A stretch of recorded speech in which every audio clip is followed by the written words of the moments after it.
Hello everyone, I am Aarzoo Chauhan. Welcome back to our YouTube channel. So आज हम discuss करने वाले हैं कंटेम्प्रेरी इंडिया एंड एजुकेशन का एक अनदर इम्पॉर्टेंट टॉपिक जो है सेकेंडरी एजुकेशन कमीशन 1952 एंड 53, जिसे हम मुदालियर कमीशन के नाम से भी जानते हैं। बहुत ज़्यादा इंपॉर्टेंट टॉपिक है, चलिए डिस्कस करते हैं। सबसे पहले इंट्रोडक्शन की बात करेंगे। India got independence in 1947। आपको पता है कि हमारा देश 1947 में आज़ाद हो गया था। तो आज़ादी के बाद हमारे एजुकेशन सिस्टम पर काम करने की बहुत ज़्यादा ज़रूरत थी, क्योंकि अंग्रेज हमारे देश पर राज करके गए थे और उन्होंने मास लेवल पर एजुकेशन सिस्टम में कोई ज़्यादा काम नहीं किया था। ठीक है ना, उनका मोटिव था कि इंडिया के जो लोग हैं उनको पढ़ाया लिखाया जाए।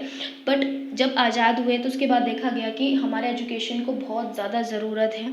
ठीक है, तो एजुकेशन सेक्टर को ऊपर लाने की ज़रूरत है। तो उसके लिए बहुत पब्लिक एंड जो गवर्नमेंट है उन्होंने स्टार्ट कर दिया बहुत ज़्यादा इंटरेस्ट लेना, ताकि हमारे एजुकेशन सिस्टम को डेवलप किया जा सके, मेनली सेकेंडरी एजुकेशन को, क्योंकि प्राइमरी एजुकेशन के बारे में बात की जा रही थी। बट सेकेंडरी एजुकेशन है जो 9 से 12 तक की हमारी जो स्टडी है उस पर ज़्यादा कोई ध्यान नहीं दिया जा रहा था। 1952 एंड 53 में क्या हुआ कि although the number of secondary schools and it's enrolment begin, कि जो स्कूल्स थे उनकी संख्या बढ़ रही थी, उनको बनाया जा रहा था, और जो एनरोलमेंट है, बच्चे एडमिशन जो ले रहे थे स्कूल में, वो भी बढ़ रहे थे।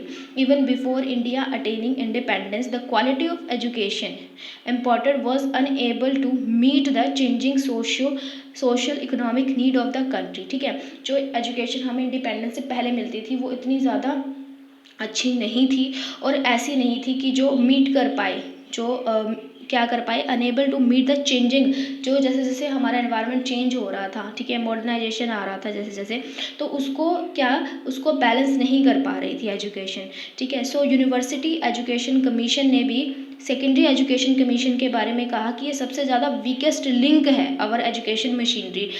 अर्जेंट रिफॉर्म्स बहुत ज़्यादा ज़रूरी हैं। हमारे जो एजुकेशन सेक्टर है उसमें सेकेंडरी एजुकेशन की तरफ कोई ध्यान नहीं दिया जा रहा, सबसे वीकेस्ट लिंक है और अर्जेंट रिफॉर्म की ज़रूरत है। Meanwhile with the attainment of independence education also needed a fresh look. हमारी इंडिपेंडेंस हो चुकी थी, एजुकेशन को भी एक फ्रेश लुक की ज़रूरत थी। Calling for a new outlook which was appropriately by Maulana Abdul Kalam Azad, जो कि हमारे एजुकेशन मिनिस्टर हुआ करते थे उस time, in his presidential address of central advisory body of education in 1948। मौलाना अब्दुल कलाम आज़ाद थे, उन्होंने एक फ्रेश आउटलुक जो है, एक न्यू आउटलुक देने की कोशिश की थी हमारी सेकेंडरी एजुकेशन को। The government of India was setup, government of India ने क्या एक सेकेंडरी एजुकेशन कमीशन को सेटअप किया 23 सितंबर 1952 में, और ये किसकी चेयरमैनशिप के अंदर था, वो था डॉक्टर ए लक्ष्मी स्वामी मुदालियर। ये ए कैपिटल लेटर आएगा। ए लक्ष्मी स्वामी मुदालियर जो हैं, जो वाइस चांसलर थे मद्रास यूनिवर्सिटी के, तो उनकी अध्यक्षता में सेकेंडरी एजुकेशन कमीशन की स्थापना की गई। And therefore the commission is also known as Mudaliar commission, तो इन्हीं के नाम पर इसे मुदालियर कमीशन भी कहा जाता है। The commission submitted its report on June 1953। हमने इसको क्या 23 सितंबर 1952 में इस्टेब्लिश किया था, और फिर 1953 में इसने अपनी रिकमेंडेशंस दी थी कि क्या क्या होना चाहिए। ठीक है, पूरी रिपोर्ट जो है वो सबमिट कर दी थी। अब देख लेते हैं इसके क्या क्या ऑब्जेक्टिव्स रहे थे। तो सबसे पहला है to enquire into a report on the present position of secondary education in India in all its effect, कि उस समय 1952 में इंडिया की एजुकेशन की क्या पोजीशन थी सेकेंडरी एजुकेशन की, तो इसको इंक्वायर करना और इसके फैक्ट को देखना। दूसरा था सजेस्ट करना measures for reorganisation and improvement with special reference to, कि इम्प्रूवमेंट करना एंड रीऑर्गेनाइजेशन करना स्ट्रक्चर को। क्या था इसमें कि एम्स क्या होने चाहिए, ऑर्गेनाइजेशन एंड कंटेंट क्या होना चाहिए सेकेंडरी एजुकेशन का। दूसरा था its relationship to primary basic and higher education, कि सेकेंडरी एजुकेशन का प्राइमरी से क्या रिलेशन है, ठीक है, बेसिक से क्या है, और आगे जो हायर एजुकेशन मिलेगी तो उससे क्या रिलेशनशिप है। तो इसके बारे में जो है वो देखा गया। Then the inter relation of secondary schools in of different type, अलग अलग टाइप के जो सेकेंडरी स्कूल्स हैं उनके बीच में क्या इंटर रिलेशनशिप है। तो बेसिकली इसमें फोकस सेकेंडरी एजुकेशन 9 to 12 तक के ऊपर किया गया था, ठीक है। To study the other related problem so that a sound and reasonable uniform system of secondary education suited to our need and resources may be provided throughout the whole country, ठीक है। तो इसमें जो basically बात की गई थी कि क्या प्रॉब्लम्स हैं, किस तरह से हम इसे दूर कर सकते हैं, तो इन सब के बारे में बात की गई थी। अब क्या क्या पॉइंट आउट किया था इस कमीशन ने, कौन कौन से डिफेक्ट्स थे जो हमारी उस वक्त जो प्रेजेंट सिचुएशन थी।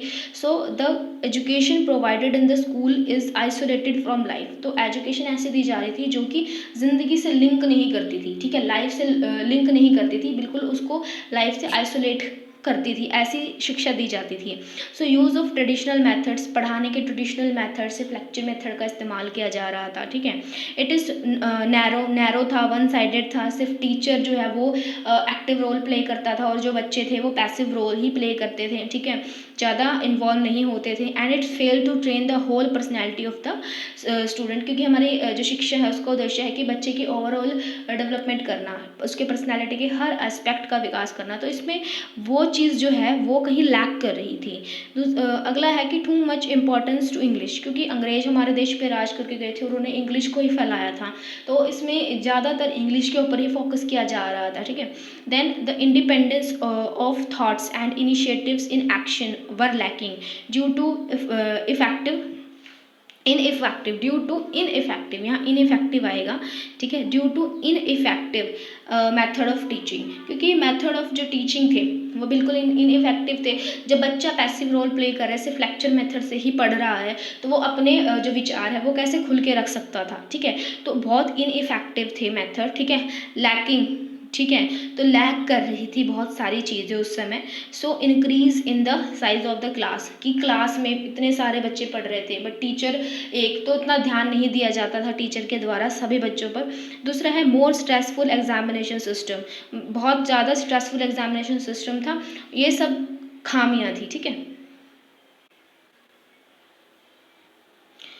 आगे बात करते हैं कि एम्स क्या थे फिर इसके, जो सेकेंडरी एजुकेशन कमीशन आया था 1952 एंड 53, अब इसके क्या एम्स थे। इसने पहले देखा कि क्या क्या गलतियां हैं, क्या क्या कमियां हैं, अब इसके एम्स थे। सबसे पहला है कि डेवलप अ डेमोक्रेटिक सिटीजनशिप, हमारा इंडिया अब इंडिपेंडेंट हो चुका था, अब हमें लोगों को कैसे बनाना था, एक उनके अंदर एक डेमोक्रेटिक सिटीजनशिप, एक अच्छा जो प्रजातांत्रिक एक नागरिक है, वो नागरिकता की भावना जो है वो डेवलप करनी थी बच्चे के अंदर, ठीक है। सबसे पहले इसमें क्या है कि necessary the success of democracy that citizen should have democratic, ठीक है, डेमोक्रेसी तब आएगी जब हमारा जो नागरिक है वो डेमोक्रेटिक होगा। So every individual should be train for citizenship, हर एक इंडिविजुअल को ट्रेन किया जा रहा था एक अच्छा नागरिक बनने के लिए। So it involves much intellectual, social and moral quality, तो उसके अंदर इंटेलेक्चुअल, सोशल, मोरल क्वालिटीज़ होनी बहुत ज़्यादा ज़रूरी थी। So in order to develop democracy citizenship education should aim at developing the following, तो उस बच्चे में क्या होना चाहिए, क्लियर थिंकिंग, सबसे पहले जो थिंकिंग है, जो सोच है वो बिल्कुल सही होनी चाहिए। So for democratic citizenship the capacity for a clear thinking to be developed, अगर एक अच्छा नागरिक बनना है तो उसकी जो थिंकिंग है वो क्लियर होनी चाहिए। और receptivity of new idea is also developed, ठीक है, न्यू उसको आइडिया आए तो उस तरह की क्वालिटीज़ में हमें डेवलप करनी थी। So the citizens has to who developed a scientific attitude of mind, think objectively, जिसका जो एटीट्यूड है, जो उसका माइंड है वो साइंटिफिकली काम करे और वो अच्छे से सोच पाए बिना किसी बायसनेस के। So it should have an open minded and not think confused, तो इस तरह का हमें पर्सन जो है बच्चा उसे डेवलप करना था। सेकंड पॉइंट है clearness in speech and writing, बच्चा जो है वो बोल अच्छे से पाए, लिख अच्छे से पाए, एकदम क्लियरनेस होनी चाहिए।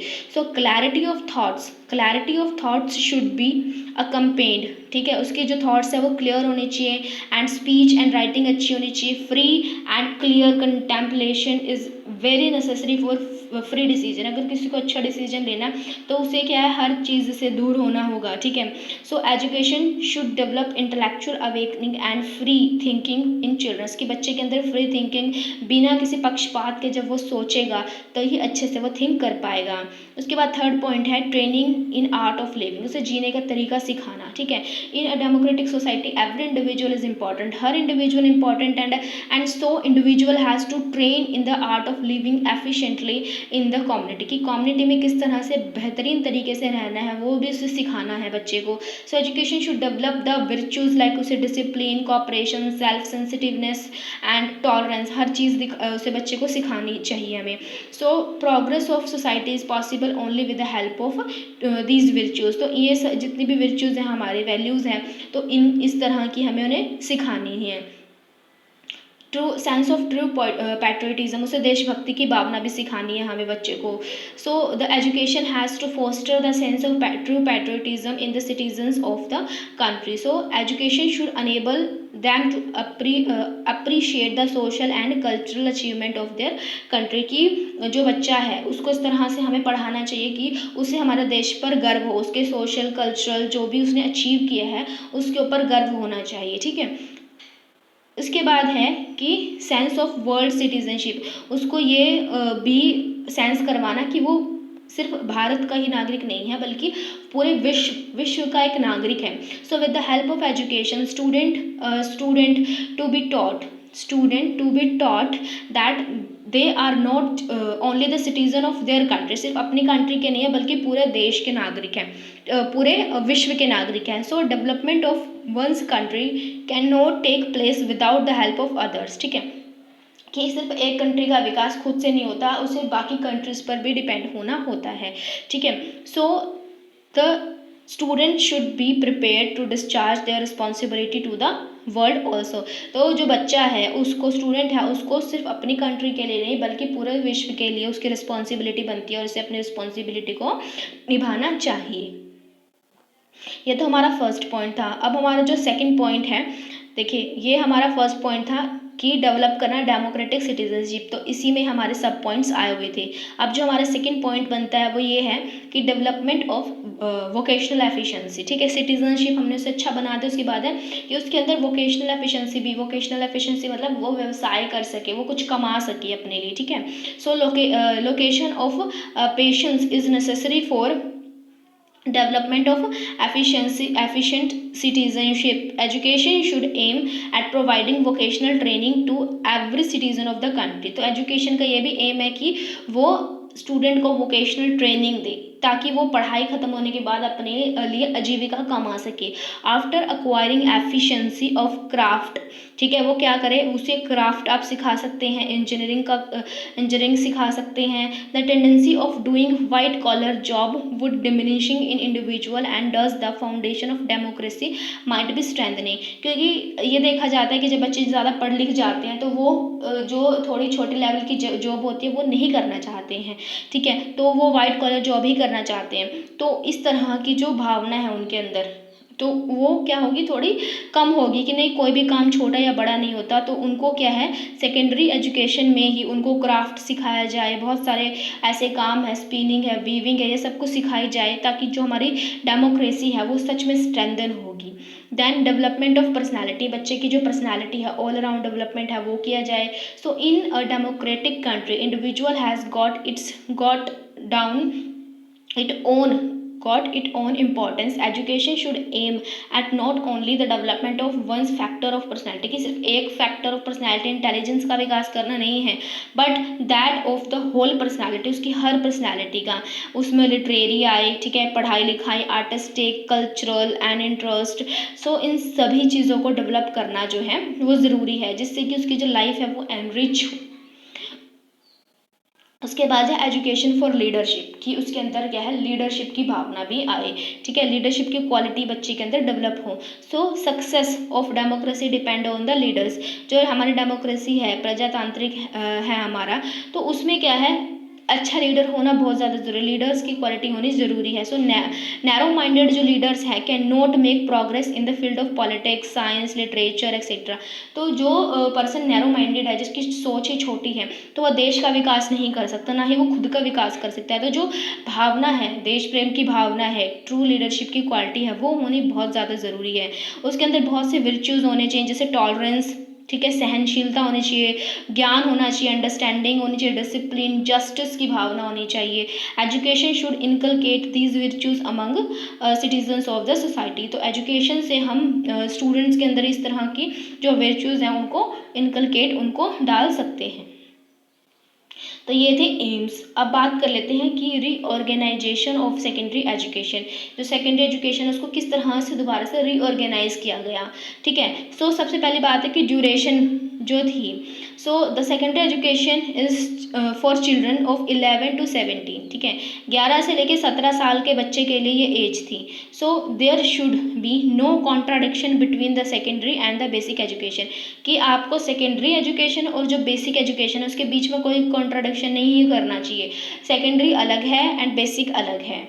This education, this duration should include, इस ड्यूरेशन के अंदर 11 से 17 के बीच में मिडिल क्लास आ जाएगी, जूनियर क्लास आ जाएगी, सेकेंडरी सीनियर सेकेंडरी आ जाएगी, बेसिक एजुकेशन आ जाएगी 3 years की, and 4 years education at the senior secondary level. उसके बाद है 3 years degree courses. So the commission abolish the intermediate level education and instead suggested 11 years of higher education and 3 years of degree courses, ठीक है। तो इन्होंने कहा कि जो इंटरमीडिएट लेवल था उसको अबॉलिश, उसको ख़त्म कर दिया गया, और उसके बाद कहा गया कि 11 years का हायर एजुकेशन होना चाहिए और 3 years का डिग्री कोर्स होना चाहिए। फिर उन्होंने करिकुलम को भी डिफरेंट किया, different curriculum. The commission suggested a number of courses so that students can choose a subject according to their interest, कि जो डिफरेंट डिफरेंट तरह के कोर्स ऑफर करने चाहिए बच्चों को, ताकि बच्चे अपनी पसंद के अकॉर्डिंग, अपने इंटरेस्ट के अकॉर्डिंग अपना सब्जेक्ट चूज कर सकें।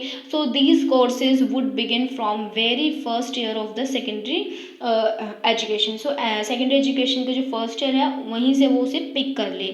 उसके बाद है इंटरनल इवेल्युएशन होना चाहिए, ठीक है। पहले क्या होता था, एक्सटर्नल ही इवेल्युएशन होता था और बहुत मुश्किल था, तो अब कहा इंटरनल इवेल्युएशन भी होना चाहिए, ठीक है। So the commission gave an important place to school records in the progress of evaluation, ठीक है। इवेल्युएशन आएगा यहाँ पे। सो इवेल्युएशन के लिए क्या है, स्कूल के जो रिकॉर्ड हैं, जो डे टू डे रिकॉर्ड्स होते हैं उनको भी इंपॉर्टेंस दी गई। टेक्निकल एजुकेशन की भी बात की गई, ठीक है। So technical schools should be run in the form of multipurpose schools और अ पार्ट देयर ऑफ, ठीक है। मल्टीपर्पज़ जो है स्कूल्स होने चाहिए टेक्नोलॉजी के लिए, एंड स्कूल का एक पार्ट भी हो सकते हैं और अलग से भी हो सकते हैं। So there should be central technical schools in big cities to fulfil the needs of local schools there.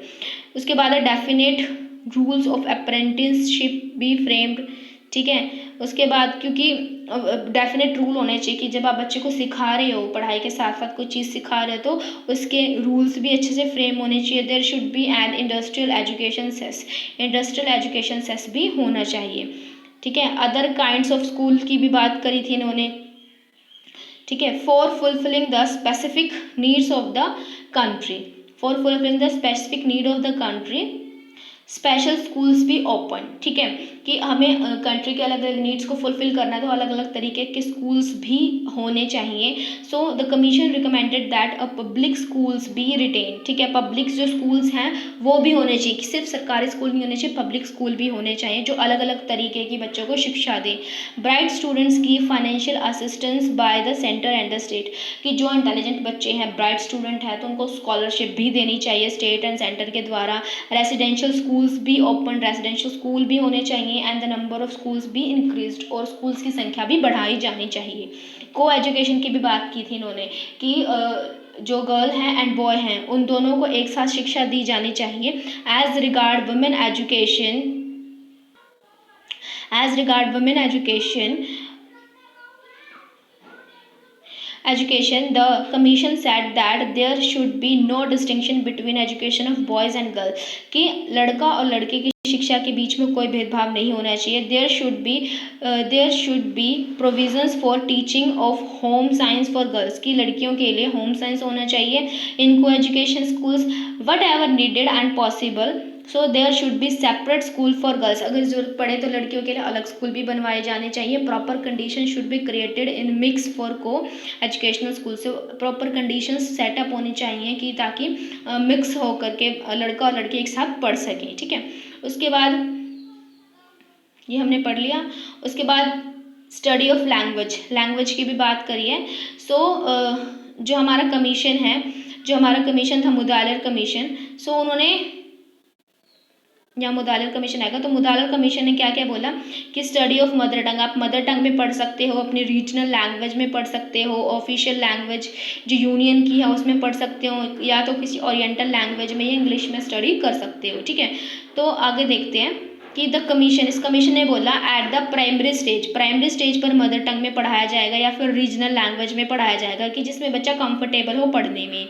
ठीक है, so regional language should be the medium of specific facilities should be given to the students of linguistic minorities, जो linguistic minorities वाले बच्चे हैं उनको special facilities दी जानी चाहिए.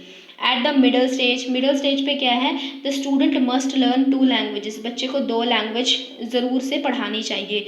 Hindi and English should be taught for the junior basic level, junior level पे आप Hindi English पढ़ाओ.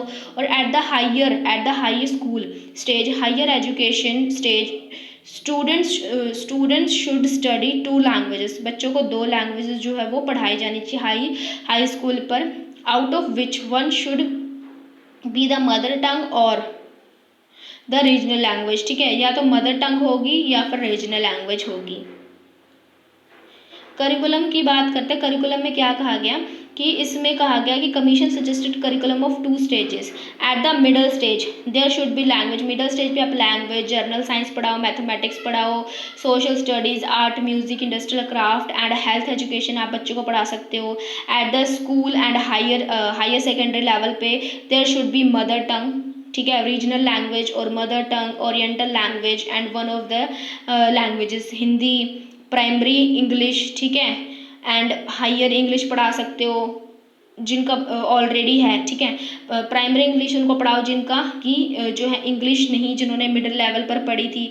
हायर इंग्लिश पढ़ाओ जिन्होंने पढ़ रखी है. ओरिएंटल लैंग्वेज पढ़ाओ आप बच्चों को. Social studies, journal science and first 2 years one of the following art and craft, आप बच्चों को spinning, weaving, would work, metal work, gardening, tailoring, typing, embroidery और मॉडलिंग, इस तरह के काम भी हम बच्चों को सिखाएं ताकि वो क्या कर सके, अपने वोकेशनल ट्रेनिंग ले और अपने लिए ब्रेड एंड बटर जो है वो अर्न कर सके. 7th पॉइंट है हमारा टेक्स्ट बुक. सो टेक्स्ट बुक के बारे में क्या कहा गया कि the commission suggested the following in the respect of textbook. So there should be a high power textbook committee, एक high power textbook committee बनाई जानी चाहिए which should include high court judge, जिसके अंदर हाई कोर्ट जज हो, member of public service commission, chancellor होने चाहिए. ठीक है, और जो हमारे मिनिस्टर्स होते हैं वो होने चाहिए, एजुकेशनलिस्ट एंड एजुकेशनल डायरेक्टर, ये सब की एक कमेटी बननी चाहिए. एक फंड क्रिएट करना चाहिए out of the sale of books to provided scholarship and और बुक्स एड्स. ठीक है, जो free of cost books provide करवाने की बात करी गई थी वो हम दे सके, एक फंड बनाना चाहिए. उसके बाद है कि the committee would decided about the levels of the books, की बुक्स का क्या लेवल होना चाहिए उसको भी डिसाइड किया जाए. Centre and state government would maintaining the stock of blocks used in books, जो स्टॉक है उसको मेंटेन रखना चाहिए. There should not be only one book in a particular subject, सिर्फ किसी भी एक पर्टिकुलर सब्जेक्ट की एक ही बुक नहीं होनी चाहिए बल्कि अलग अलग तरह की बुक्स होनी चाहिए. तभी हमें जो है रिकमेंडेड बुक्स होती हैं उनके बारे में बताया जाता है. हम अलग अलग बुक्स से अलग अलग कॉन्सेप्ट्स पढ़ते हैं. So there should be no such book prescribed which hurts the social और religious feelings of any community. तो बुक्स में इस तरह का कोई कंटेंट नहीं होना चाहिए जिससे कि किसी की सोशल एंड रिलीजियस जो भावना है उसको ठेस पहुँचे। उसके बाद है text book should not be change too often. ऐसा नहीं कि टेक्स्ट बुक को आप हर साल चेंज करते रहो, नहीं, टेक्स्ट बुक बहुत ही रेयरली चेंज होनी चाहिए, ठीक है। उसके बाद है फ्लेक्सिबल मेथड ऑफ टीचिंग की बात करी इन्होंने, क्योंकि पहले सिर्फ लेक्चर मेथड से पढ़ाया जाता था।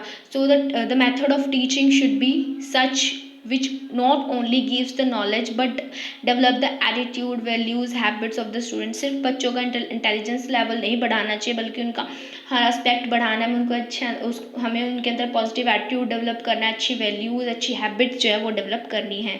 सो एक्टिविटी और प्रोजेक्ट बेस्ड मेथड की बात करी गई इसमें कि इसे हमें अडॉप्ट करना चाहिए, ठीक है।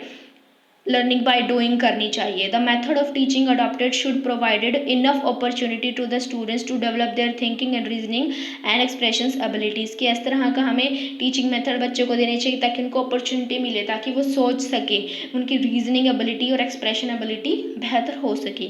ग्रुप वर्क दिया जाना चाहिए, ठीक है। Should be encouraged to develop group responsibility and leadership quality, क्योंकि जब बच्चा ग्रुप में काम करता है तो उसके अंदर की जो लीडरशिप क्वालिटी है वो बाहर आती है। मॉडर्न मेथड्स ऑफ टीचिंग, ठीक है, ये सब हमें बच्चों को पढ़ाना चाहिए। एक्सपेरिमेंटल मेथड्स बच्चों को डेमोन्स्ट्रेशन मेथड से पढ़ाना चाहिए। तो डिफरेंट डिफरेंट तरह के फ्लेक्सिबल मेथड यूज़ करने चाहिए। और इसके साथ साथ 9 पॉइंट है कि प्रॉपर डिसिप्लिन भी मेंटेन होना चाहिए। So as regard the discipline, discipline के लिए क्या है, जो मुदालर कमीशन है, तो मुदालर जो कमीशन है उसने कहा था कि डेवलप करो बच्चे के अंदर कि डेवलपमेंट नॉट पॉसिबल है थ्रू एजुकेशन, कि जब तक डेवलपमेंट जो है नहीं होगी सेकेंडरी एजुकेशन से भी, जब तक कि बच्चे के अंदर डिसिप्लिन नहीं होगा। So if there is indiscipline in the school, so indiscipline होगा तो बिल्कुल भी हम अपने जो गोल हैं उनको पूरा नहीं कर पाएंगे। So therefore character development should be an aim of all the school activities for which school self government system should be introduce. तो स्कूल्स को खुद ही ऐसा सिस्टम मेंटेन करना होगा जिससे कि बच्चों के अंदर अच्छा डिसिप्लिन जो है वो मेंटेन किया जा सके। ग्रुप एक्टिविटीज़ एंड गेम्स हमें बच्चों के साथ करवाए जाने चाहिए। लॉज रूल्स फ्रेम किए जाने चाहिए ताकि बच्चों को क्या है, रूल्स में रहने की आदत हो जाए, ठीक है। So which prohibit students participation during the election. उसके बाद है religious and moral education. So religious and moral education should be selective and desirable and should be limited to those students who believe in particular religious value। कि हमें क्या है, बहुत सोच समझ कर ही रिलीजियस एंड जो हमारे मॉरल एजुकेशन है वो बच्चों को दी जानी चाहिए। According to the commission there should be no formal moral and religious education in the classroom. कि हमें कोई भी फॉर्मली बच्चे को कोई भी रिलीजियस एजुकेशन नहीं देनी चाहिए स्कूल्स में, but it should develop emerge out school environment and teachers behaviour. But teachers के बिहेवियर में, ठीक है, स्कूल के एनवायरनमेंट में अच्छी जो मॉरल एजुकेशंस हैं वो दी जानी चाहिए। उसके बाद है हमारा जो 10th पॉइंट है वो है कि को करिकुलर एक्टिविटीज़ के बारे में भी इन्होंने बात की कि स्कूल के अंदर पढ़ाई के साथ साथ को करिकुलर एक्टिविटी जैसे कि एनसीसी ट्रेनिंग होनी चाहिए। उसके बाद क्या है, रेड क्रॉस एक्टिविटीज़ होती हैं, हेल्थ सर्विस होती है, गाइड ट्रेनिंग होती है। इस तरह की हमें बच्चों को एक्टिविटी करवानी चाहिए जिससे क्या होता है कि बच्चे की पर्सनैलिटी का जो ओवरऑल डेवलपमेंट है वो हो जाता है। उसके बाद है गाइडेंस एंड काउंसलिंग की भी बात करी गई कि बच्चों को गाइडेंस एंड काउंसलिंग दी जानी चाहिए ताकि वो अपने लिए बेस्ट सब्जेक्ट्स को चूज़ कर सकें, ठीक है। तो स्कूल में एकेडमिक एंड वोकेशनल जो है गाइडेंस दी जानी चाहिए, ठीक है। स्पेशल अटेंशन दी जानी चाहिए सेकेंडरी एजुकेशन लेवल पर। देन फिल्म्स एंड जो एग्जीबिशंस होते हैं तो वो क्या करते हैं, उनके द्वारा भी हम बच्चों को क्या कर सकते हैं, वोकेशनल गाइडेंस दे सकते हैं। उसके बाद है 12th point, students welfare activities, ठीक है। So school medical service should be introduced in all states, all the student should be medically check, की हर बच्चे को 1 साल में मेडिकल का चेकअप होना चाहिए। और nutritious food should be served in residential schools and hostels, अगर कोई बच्चा हॉस्टल में रहता है, रेजिडेंशियल स्कूल्स में रहता है, तो उसको अच्छा फूड जो है, न्यूट्रिशियस फूड उसको देना चाहिए। School should be keep their complexes and environment neat and clean, अपना जो स्कूल का एनवायरनमेंट है, कॉम्प्लेक्स है, बहुत नीट एंड क्लीन, साफ़ सुथरा होना चाहिए। एंड डेवलप करना चाहिए हमें बच्चे के अंदर sense of social and dignity of labour. उसके बाद है evaluation. So external examination should be reduce, जो एक्सटर्नल एग्जामिनेशन सिस्टम है उसको रिड्यूस करना चाहिए। उसके बाद है चॉइस एंड सब्जेक्टिविटी इन ऐसे type question should be reduce, जो चॉइस है, चॉइस टाइप है, सब्जेक्टिविटी वाले क्वेश्चन है उनको रिड्यूस करना चाहिए, ठीक है। उसके बाद है progress record card should be maintain due to, जो है हमारे स्टूडेंट्स के जो डे टू डे वो काम करते हैं, तो उसको हमें क्या है, उसके रिकॉर्ड को हमें मेंटेन करना चाहिए to guide them about their future course of action and vocation, कि वो फ्यूचर में क्या करेंगे और कौन सा वोकेशन चूज़ करेंगे, तो इसमें भी वो हेल्पफुल होता है। In place of numerical marks grades should be awarded, कि आप उनको सिर्फ न्यूमेरिकल मार्क्स ना दे करके ग्रेड्स दीजिए। So there should be only one public examination at the end of the secondary stage, तो एक ही जो है एक्सटर्नल एग्जामिनेशन होना चाहिए at the end of the secondary stage. So certificate should also show the should show subject with marks and supplement examination be held। उसके साथ साथ अब बात करते हैं 14 पॉइंट का। तो अब इसमें development of training skills among teachers, इसमें जो टीचर्स हैं उसके अंदर भी स्किल्स को डेवलप करने की बात कही गई थी, ठीक है। So there should be uniformity in the selection of the teacher, teacher को सिलेक्ट करने में भी यूनिफॉर्मिटी होनी चाहिए। There should be a proper selection committee, की एक अच्छी सिलेक्शन कमेटी होनी चाहिए जो कि प्राइवेट स्कूल में master, head masters and teachers को क्या करें, अपॉइंट करें। The probation period of 1 year, 1 year के लिए प्रोबेशन पीरियड होना चाहिए, क्योंकि 1 ईयर के कॉन्ट्रैक्ट्स पर ही टीचर्स को अपॉइंट किया जाता है। So the high school teacher should be trained at graduate and higher, जो सेकेंडरी स्कूल है, so is their educational qualification should be equivalent to educational qualification of intermediate and college level teacher। so उनके level की उनकी education qualification होनी चाहिए। there should be 2 kinds of training institution, 2 तरह के training institution होने चाहिए। those which trained under graduate, जो कि अंडर ग्रेजुएट को ट्रेन करते हैं, और दूसरा है दोज विच ट्रेन ग्रेजुएट, जो कि ग्रेजुएट को करते हैं। So the first programme should be of 2 years and the second is 1 year, जो पहले वाला है वो 2 years का होना चाहिए, जो अंडर ग्रेजुएट का, जो ग्रेजुएट लेवल पे वो 1 year का होना चाहिए। उसके बाद फाइनेंस की भी बात करी गई है इसके 15 पॉइंट में। So provisions of finance, there should be cooperation between the centre and state, centre और स्टेट के बीच में, दोनों के बीच में कोऑपरेशन होना चाहिए, ठीक है। Development of vocational education and जो बोर्ड है, board of vocation education should be established. So एक बोर्ड जो है उसका गठन होना चाहिए। इंडस्ट्रियल एजुकेशन जो सेस है वो भी इम्पोज होना चाहिए। And there should be some cess in railways, transport and communication, तो इस तरह से फाइनेंस का प्रोविज़न किया गया था। Educational contribution should be free from tax, जो एजुकेशन में कंट्रीब्यूशन होगा उस पर टैक्स नहीं लगाया जाएगा। The religious institutions and progress should be invest in educational institutions. The state should provide land for the construction of the school building, school building के लिए जो हमारा स्टेट है वो क्या करेगा, लैंड प्रोवाइड करवाएगा। The centre should take some responsibility as regard to secondary education, जो सेंटर है हमारा सेंटर है वो भी इसमें पूरी रिस्पॉन्सिबिलिटी पे करेगा। उसके बाद अब क्रिटिकल अप्रेजल की बात कर लेते हैं कि इसके क्या क्या मेरिट्स रहे, क्या क्या डिमेरिट्स रहे। तो सबसे पहले मेरिट्स की बात करते हैं। पहला पॉइंट है appropriate aim of secondary education, secondary education के जो एम थे वो बहुत अच्छे रखे गए थे, ठीक है। The recommendation, so the recommendation by the commission are according to the need of democratic and secular community, जो होनी चाहिए नीड है उसके अकॉर्डिंग ही एम रखे गए थे। प्रैक्टिकेबल प्लान थे, ऐसा नहीं था कि भाई बहुत ज़्यादा बढ़ा चढ़ा के करे गए थे। मल्टीपर्पज़ स्कूल होने चाहिए, ठीक है। उसके बाद agriculture education in rural schools, तो इसकी भी बात करी गई थी। Technical education according to industrial demand, अभी हमारे जैसे से इंडस्ट्रियल ग्रोथ हो रहा था उसके अकॉर्डिंग हमें टेक्निकल एजुकेशन वोकेशनल ट्रेनिंग देनी चाहिए, तो उसकी भी बात की गई थी इसके अंदर। फिफ्थ पॉइंट है importance to mother tongue and regional language, हमारी मदर टंग को भी इसमें बहुत ज़्यादा इंपॉर्टेंस दी गई थी। Then improvement in teaching method, अलग अलग मेथड से बच्चों को पढ़ाया जा रहा था। इंपॉर्टेंस टू को करिकुलर एक्टिविटीज़, उसके बाद इसमें वुमेन एजुकेशन जो है उसको भी इम्पॉर्टेंस दी गई। Then proper place to teachers and benefit schemes, ठीक है। उसके बाद है कि limitations of recommendation of the commission, की क्या क्या इसकी लिमिटेशन रही।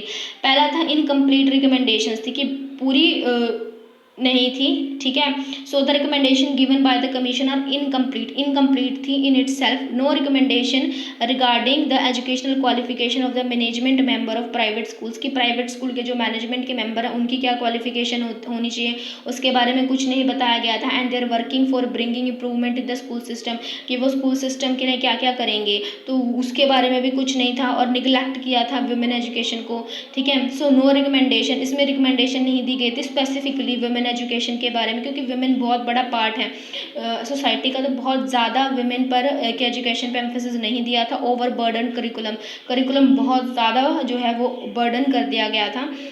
इंक्लूड देयर 3 लैंग्वेजेस, 3 लैंग्वेजेस को बताया गया कि 3 लैंग्वेजेस आप कम से कम पढ़ाओ, मदर टंग पढ़ाओ, रीजनल लैंग्वेज पढ़ाओ, इंग्लिश पढ़ाओ, ओरिएंटल लैंग्वेज पढ़ाओ आप, ठीक है, हिंदी पढ़ाओ। So there should be 1 category and other compulsory subjects which make it overburdened. No difference between education in boys and girls के एजुकेशन पर में कोई डिफरेंस नहीं कहा गया था, बल्कि जबकि दोनों के इंटरेस्ट अलग अलग होते हैं। नथिंग न्यू, कुछ भी न्यू नहीं था, ठीक है। जो इसमें था कि जो रिकमेंडेशन थी वो ओल्ड थी और बहुत रिपीटेटिव थी। अब एट द एंड हम क्या कह सकते हैं कंक्लूजन में, कि on the basis of above discussions it can be concluded that much of the recommendations are helpful, बहुत सारी रिकमेंडेशन हेल्पफुल थी, but the government did not apply them in reality, but government ने इन सारी recommendations को अच्छे से नहीं अप्लाई किया रियलिटी में। If they were implemented properly the education system में भी इम्प्रूव, अगर ये अच्छे से इम्प्लीमेंट हो जाती हैं तो हमारा एजुकेशन सिस्टम इम्प्रूव हो सकता था, ठीक है। तो ये हमने पढ़ लिया हमारा secondary education commission. I hope आपके लिए हेल्पफुल रही होगी वीडियो। अगर आपको पसंद आती है तो प्लीज़ इसे लाइक कीजिए, शेयर कीजिए अपने फ्रेंड्स के साथ। मिलते हैं आपसे नेक्स्ट वीडियो में। Bye bye.